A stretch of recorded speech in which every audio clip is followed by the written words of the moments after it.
started the Toolbox training series as a way to introduce young people to carpentry. I wanted them to gain skills, I wanted them to gain confidence, I wanted them to recognize how to claim their own agency.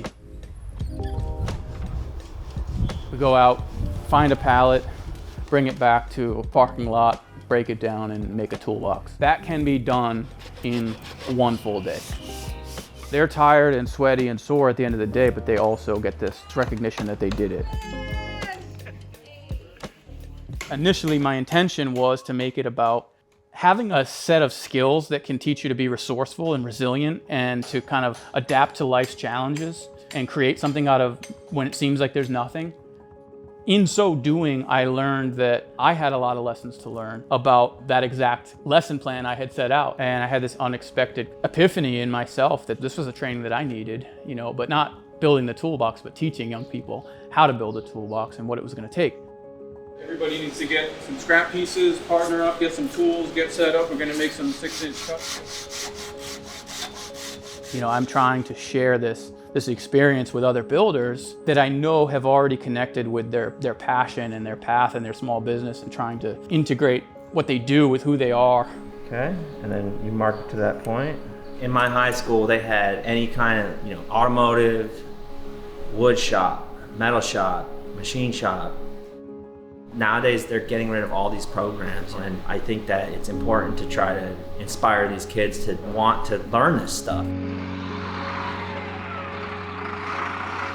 These small businesses have been through 2020. We've all been through this together. We had to lean on each other. We're all definitely more in tune with this need to lean into other things that we weren't doing to have another firm point of contact. Ready? Go. Yes. Use a little elbow grease, use a little muscle, rub it into everything. It can get on the steel and everything. It's got waxes in it. It's gonna protect the steel also. Opening up your doors to these kids for one Saturday a month or 2 Saturdays a year is one of those ways where you can reinforce the outcomes of your business and of your community. We've got the doors open to 2 more shops in this neighborhood, and I think we're on the verge of having 2 or 3 more shops open their doors to doing trainings as well. Cut every couple minutes, it's not a big deal, but you use it all the time because it's a good habit.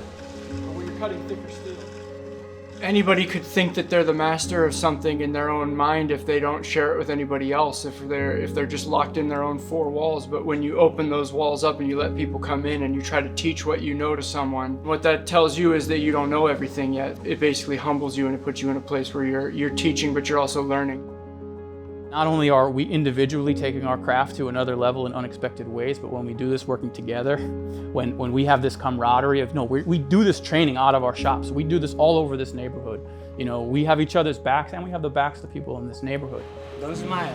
We talk about the smiling part. Don't smile. Serious. No, come on. I already am just following this pattern that it leads to meaningful lessons you weren't expecting. I think we can go further together by leaning into it.